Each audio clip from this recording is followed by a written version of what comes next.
Here is Orlando police pulling over the wrong one. You're good. What agency you with? I'm the state attorney. This is Aramis Ayala, the first black state attorney elected in the state of Florida. All right. Thank you. Your tag didn't come back. Never seen that before. I'm sorry? Yeah. We're good now. So it was... We ran the tag. I've never seen it before. A Florida tag. It's never come back to anything before. So that's the reason for the stop. Befuddled with the officer's reason, she asks a simple follow-up. What was the tag run for? I'm sorry? What was the tag run for? Oh, we run tags all the time, whether it's the traffic lights and that sort of stuff. That's how we figure out if, cars are stolen and that sort of thing. Also, the windows were really dark. I don't have a tint measurer, but... You can see Ayala smirking, because she knows what's up. That's another reason for the stop. All right. Do you guys have cards on you? Yeah, 1 second, please. Actually, this isn't my... In a video that recently emerged, Orlando police can be seen pulling over Aramis Ayala, the first black state attorney elected in Florida. Ayala, clearly surprised and confused, questions the reason behind the traffic stop. The officer responds by mentioning that they ran the license plate as part of a routine procedure. Ayala firmly denies any violation of laws and asserts that her license plate and tinted windows are in full compliance with Florida law. Despite her explanation, the video has sparked outrage among some viewers who argue that the traffic stop was racially motivated, implying racial profiling is the reason behind it. This incident has gained significant national attention with news outlets covering the story. Furthermore, it became a part of an ongoing lawsuit involving Ayala and Governor Rick Scott. The lawsuit raises questions about the justification behind Governor Scott's decision to remove Ayala's office from 21 first-degree murder cases, including the trial of accused police killer Mark Heath Lloyd. Well, you kind of match the suspect in the description of what I'm looking for. What's your name? What's your name? Why? Yeah, you do. Yeah, you do. Okay, well, like I said, just come here. We're trying to figure this out, man.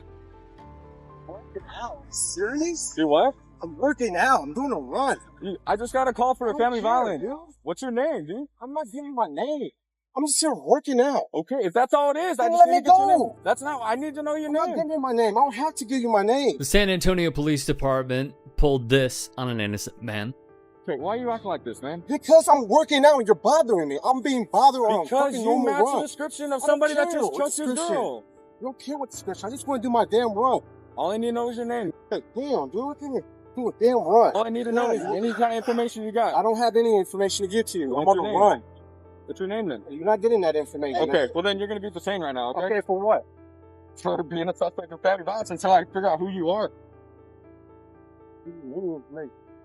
Okay.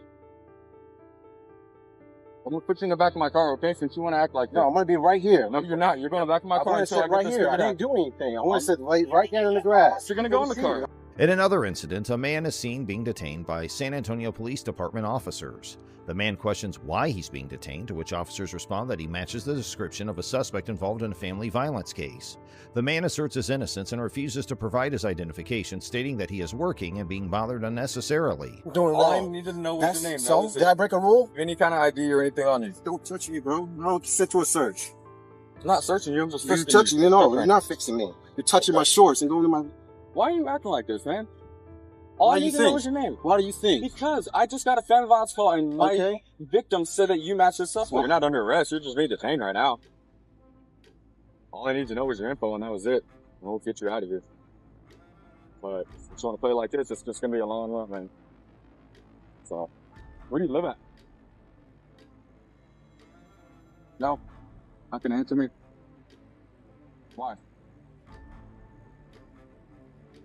Why? The officers attempt to search the man, but he resists, insisting that they have no right to search him. The situation escalates as the officers forcefully try to place the man in their patrol car while he continues to protest his innocence. The man mentions that he's a lawyer and records the encounter live on Facebook to ensure transparency. Look, I'm a lawyer, man. I don't have to cooperate whatsoever with you. If you want to take me, please do. 1 second.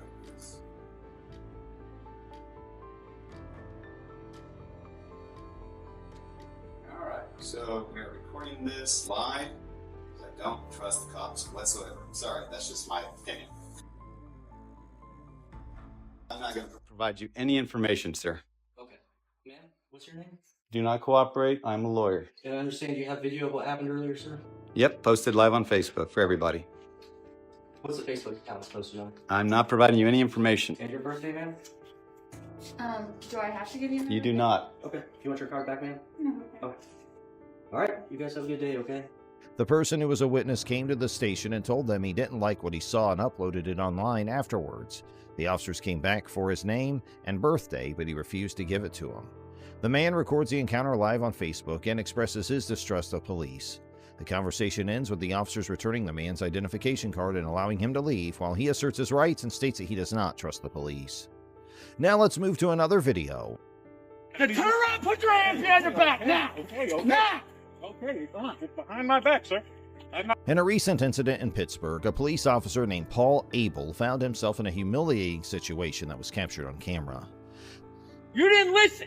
I told you to go away! I didn't do it. You didn't want to listen! You told me to go away for what reason? Dude, I don't have to sit here and have conversations. Did I commit a crime?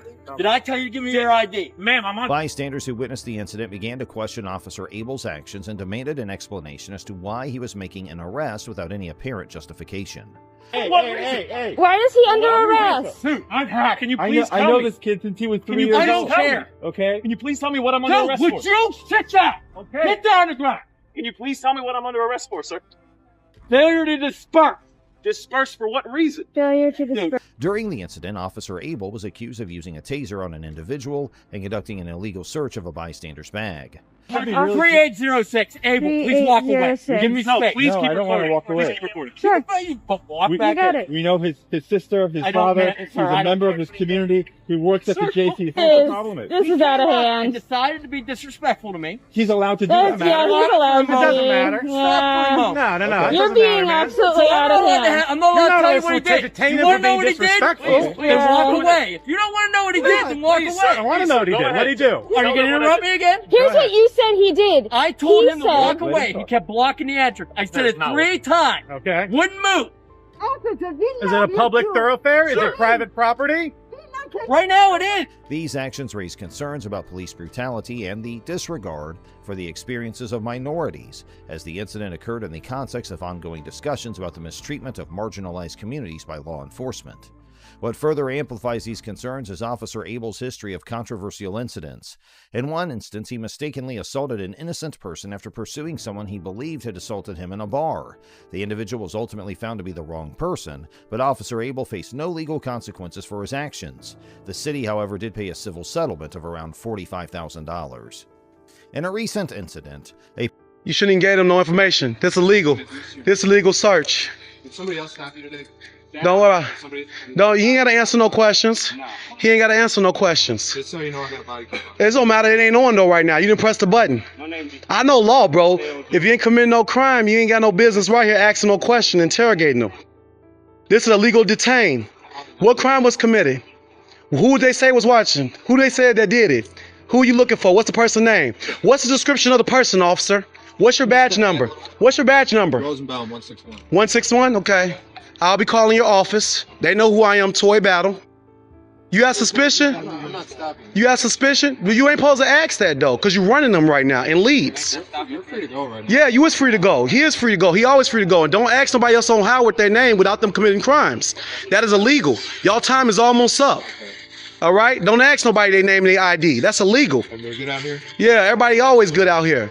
We only good when you ain't out here manipulating people. Have a nice day. Stop scanning people's names. Find some real criminals. police officers caught harassing black men, and the entire incident was recorded.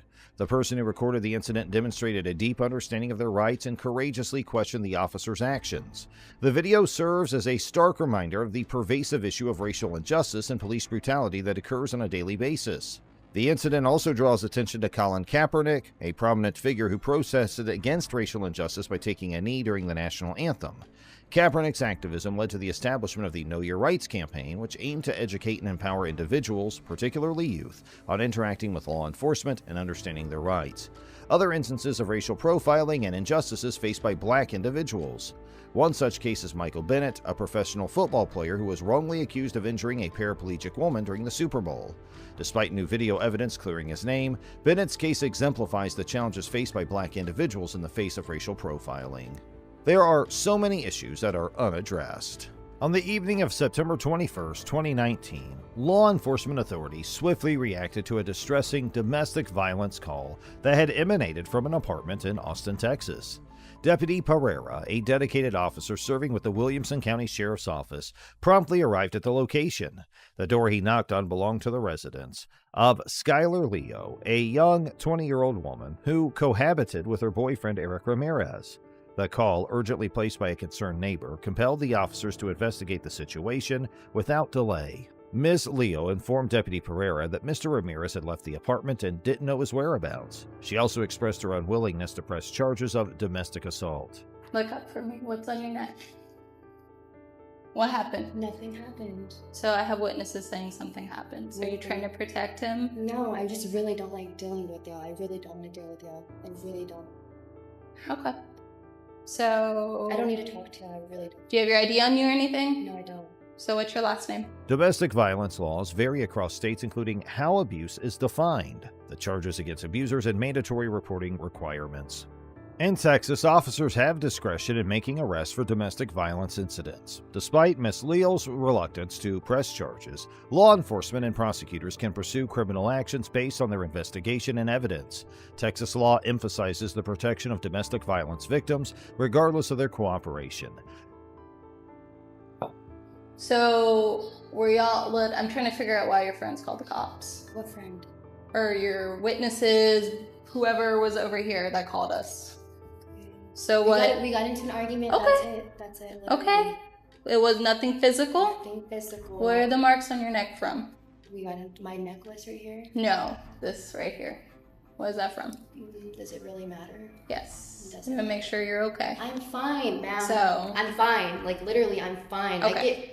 I'm gonna be honest with you, I get irrash talking to y'all. I do not want to talk to you, and especially Williamson County. Y'all have a really bad reputation. I've bad encounters with y'all. I do not want to. I'm not gonna hurt you. I know you aren't, ma'am. Okay, so we need your cooperation. I know, and I'm Do you want to press charges? I do not. Okay. I do not. Thus, the police had a duty to safeguard Miss Leo's well-being during their response.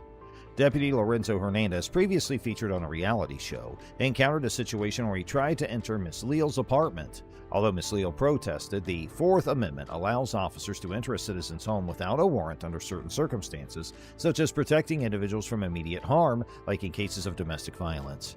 Courts have often given officers broad discretion in responding to domestic violence calls. Based on these precedents, it's likely that a court would find Deputy Hernandez's entry into Miss Leo's apartment justifiable to ensure her safety, despite her objection. However, we must also address the legality of use of force in this situation. Deputy Hernandez contends that Ms. Leo's non-compliance justified the altercation and the use of force by the deputies. However, a court would likely disagree, as it must assess the reasonableness of the force used. In the 1989 Supreme Court case of Graham v. Connor, courts considered the severity of the crime, the threat posed to officers or others, and whether the suspect is actively resisting arrest. The 2018 case of Darden v. City of Fort Worth further emphasized that excessive force occurs when an arrestee is not actively resisting. Ms. Leo, a victim not resisting arrest, faced unwarranted aggression.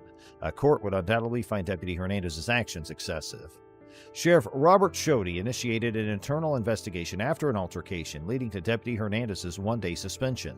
Surprisingly, Hernandez was later promoted to detective, but in January 2021 he resigned when former Sheriff Shodey lost to current Sheriff Mike Gleason. Subsequently, Hernandez faced charges of official oppression and assault for his excessive use of force against Miss Leo. When we shot in my house, I'm like, well, we gotta find the guy that allegedly did this. So she didn't give direction of travel, description, anything. She's like, he left, I don't know where he went. Third level Dickerson. Satisfaction.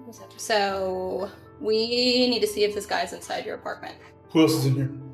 She filed a lawsuit against him in the Williamson County Sheriff's Office on September 20th, 2021. Both the criminal charges against Hernandez and Miss Leo's civil suit remain pending. His actions were unacceptable, rapidly escalating a peaceful situation, showing unprofessionalism and using excessive force. Went to my apartment. Yo, with what? I'm literally gonna press charges on y'all. We have a possible felony. Possible felony? Yes. For what? For who? He's not here, I'm telling you. But you don't know where he went? I don't know where he went. Lady. Okay. Like, what?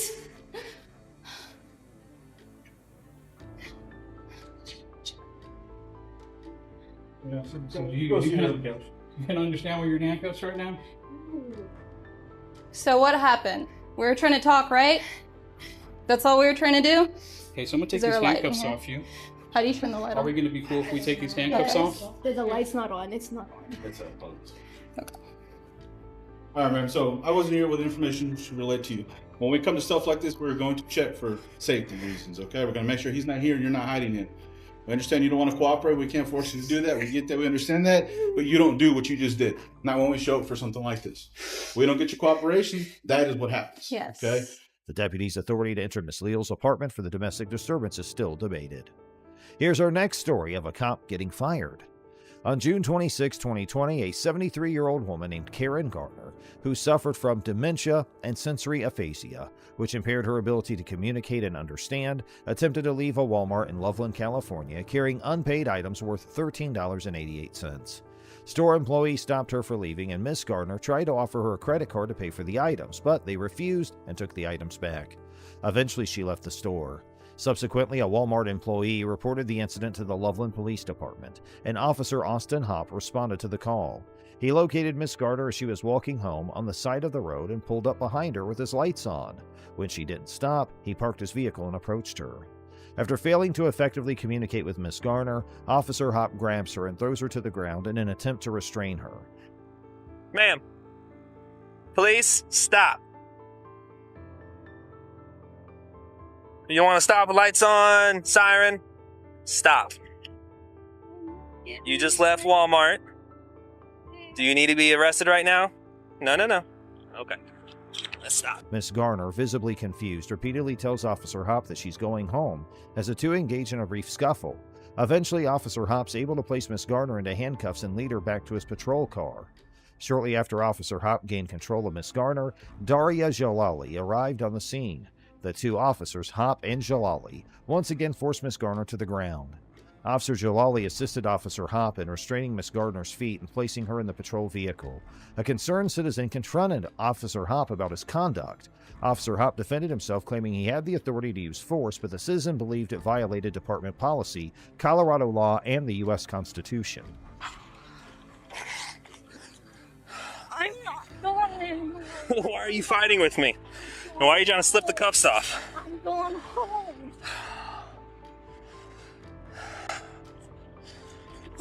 Stop. I'm going home. No, you're not. Are you finished? Are you finished? We don't play this game. You understand me? And if you try to kick me, oh, this is gonna be bad. I'm going home. Stop. I'm going home. I'm going home. The Colorado revised statutes under Section 18.1.707 require officers to use nonviolent means when possible before resorting to physical force. However, this provision was only added through Senate Bill 20.217, effective from September 1, 2020. At the time of Miss Garner's arrest, the statute allowed reasonable physical force for effecting an arrest. Despite her non-threatening demeanor, the officer's actions came under scrutiny. In an attempt to ascertain Miss Garner's identity, the officers questioned her about her date of birth. However, she remained unresponsive and refused to engage with them, showing apparent signs of mental instability. Karen, I got your credit card, okay? It'll go with you. What's your date of birth, Karen? I have it. You will have it with you. I will not lose it, I promise. What's your date of birth, Karen? Who's my sergeant? Yeah. Okay, well, first, I can tell you that. Sergeant Metzler, he's at the police department. You can go talk to him if you have an issue. Yeah, give me your card so I can put a report. Okay. I see you there, how you throw the little kid. Little kid? Well, I don't know. He's not if a little kid. And this is what he was just walking, and I see you how she you just grab him. Stole from Walmart and refused to stop, refused to listen to lawful orders, and to fight me. This is what happens when you fight the police. I have to use force to safely detain her. That's what this is. This isn't just some random act of aggression. Unfortunately, the officer seemed oblivious to the possibility of her suffering from dementia, despite her exhibiting symptoms of disorientation, memory loss, and disordered speech. The Loveland Police Department's policy on interactions with individuals suspected of mental illness clearly outlined the need for officers to be aware of such behaviors and to establish a compassionate connection while ensuring everyone's safety. Officer Hopp, as seen in the body camera footage, either failed to recognize these signs or deliberately disregarded the policy during his interactions with Miss Garner. After being brought to the police station, Miss Garner was led inside by officers and left handcuffed to a bench where she remained unattended for several hours without any medical assistance. Officer Hopp's use of force resulted in severe injuries for Miss Garner, including a fractured and dislocated shoulder, a bloody nose, facial scrapes, and contusions on her knees. The incident also led to her being diagnosed with post-traumatic stress disorder, causing ongoing physical pain in her shoulder, arm, and wrist. Okay, let me see your feet. Credit card. We'll get it. Oh, my credit card.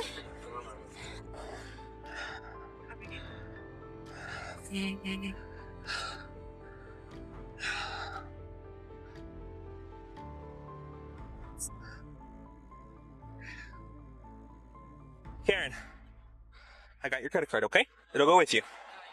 What's your date of birth, Karen? I have it. Well, you will have it with you. I will not lose it, I promise. What's your date of birth, Karen? Security footage at the station revealed officers Hopp and Jalali revealing body camera footage with community service officer Tyler Blackett, who was seen celebrating the harm caused to Miss Garner. In his narrative report on the use of force, Officer Hopp recounted that upon contacting the suspect, she attempted to flee, leading to her being placed on the ground to ensure safe detainment. The suspect resisted arrest persistently, necessitating the application of multiple controlling holds. Consequently, the suspect sustained minor lacerations to her wrists from the handcuffs. You okay? Hey. Let's get her down to the station. Okay, we don't need to wait for the fellow. No, we can see what I mean, Okay. we know what's it say? She stole some stuff, and they caught her before she left and got it back, and then she ran out. So we have the... And then you contacted her for that. And then she resisted and Obstructed. obstructed. So We're good either way. So we're good either way. Cool. She's going. All right. Get a pass. If they decide not to prosecute, I don't care. Cool. Okay, we'll head down there. And a small laceration to her chin. Despite clear contradictions between Officer Hopp's account and the body camera footage, as well as Miss Garner's actual physical condition, higher-ranking officers, including Sergeant Metzler, approved the use of force as necessary, reasonable, and within policy.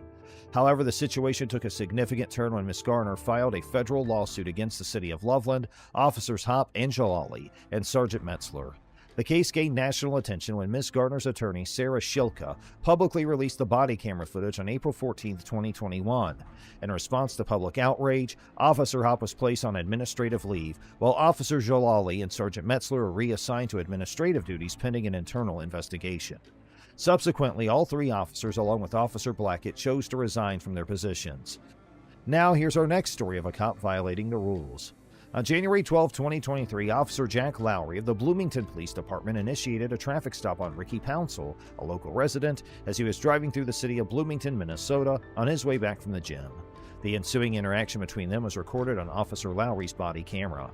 Officer Lowry informed Mr. Council that he had been pulled over for driving on the center lane and subsequently documented in his police report that the stop was due to a lane violation and driving at 53 miles an hour in a 60-mile-per-hour zone as per Section 169.15 of the Minnesota statutes. The statute states that driving at a slow speed impedes normal traffic and it's prohibited unless necessary for safety or compliance with the law. However, considering the vehicle's weight and the highway grade, Officer Lowry's belief of Mr. Council's violation may not be reasonable, as he was driving slightly below the speed limit. Additionally, Officer Lowry claimed Mr. Council was drifting between lanes, which under Section 169.8 requires driving within a single lane unless it can be done safely. Was valid license, everything? Okay. Anytime, man. All right, bye. License status valid. Rental car, pretty distinct reaction to my presence, and then going like 55 in middle lane, and wasn't really cooperative with me at all. Didn't want to tell me where he was coming to, where he was going. There's some luggage in the back seat too. There's what? Like a couple bags in the trunk. Okay. He didn't seem super cooperative, so I'm just gonna pull him out and try to talk him out here. Ricky, right? The U.S. Supreme Court has upheld that pretextual stops, motivated by investigating potential criminal activity, are constitutionally valid, regardless of the officer's true motivations. Thus, if the court accepts Officer Lowry's statement about the lane violation, the traffic stop is likely to be deemed constitutionally valid. According to the police report, Officer Lowry conducted a search of the vehicle, finding only vitamin C capsules. Subsequently, Mr. Pouncil was released after being detained for approximately 35 minutes. The incident came to light when Mr. Pouncil's nephew reached out to relay the details. Despite Mr. Pouncil and his family's efforts to report the incident to the city of Bloomington, the Bloomington Police Department and the city attorney, no wrongdoing was found on Officer Lowry's part and no corrective actions were taken. The encounter left Mr. Pouncil feeling marginalized and alienated from local authorities. While Officer Lowry avoided physical confrontation, he inappropriately extended the traffic stop without reasonable suspicion and used manipulative tactics to obtain consent for the search. Mr. Pouncil receives a B+ for maintaining composure and filing complaints, but his ability to challenge Officer Lowry's actions was diminished by consenting to the search.